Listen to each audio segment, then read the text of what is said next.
At the opening of the last century, the H Lacy family, George and Minnie and their children, arrived in Mexico, responding to the call to go and make disciples, baptizing them and teaching them to obey the Lord.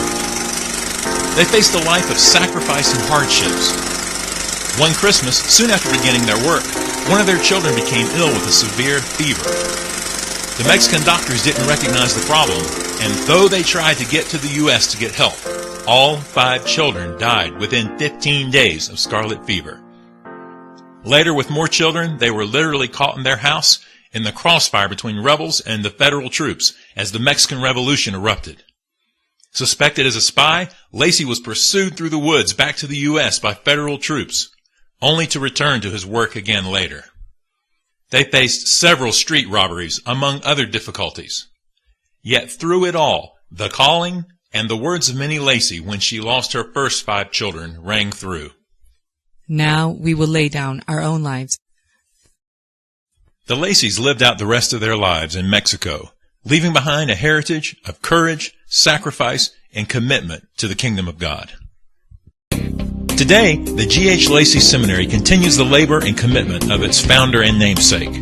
Having originally been an ambulatory seminary, moving to various locations in the country, it is now settled in Oaxaca, in the shadows of Monte Alban.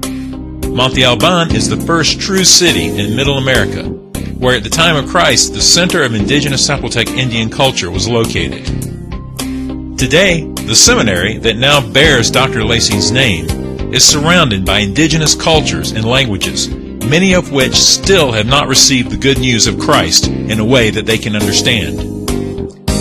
Many of the people continue to worship the ancient Indian gods, continuing their superstitions, witchcraft, idolatry, worship of Satan and of demons, and general spiritual darkness. The need that drew the Lacys to Mexico goes on, and the work and commitment to sound doctrine and spiritual life continues in the H Lacy Seminary. The labor of H Lacy Seminary is to build up called leaders for the church in Mexico in sound doctrine and vital spiritual life, to serve as pastors, teachers, counselors, and missionaries. The need for leadership in Mexico is enormous, and our seminary has a monumental task. Because of the location of our seminary, our students are able to serve as they study, leading others and reaching out into the surrounding darkness. Our practical training programs fully involve students in hands-on work to the ends of the earth, working in their permanent, long-term indigenous language mission fields, even as they study and deepen their own commitment, understanding, and abilities. At graduation, they are already experienced workers, ready to continue in the work of the kingdom.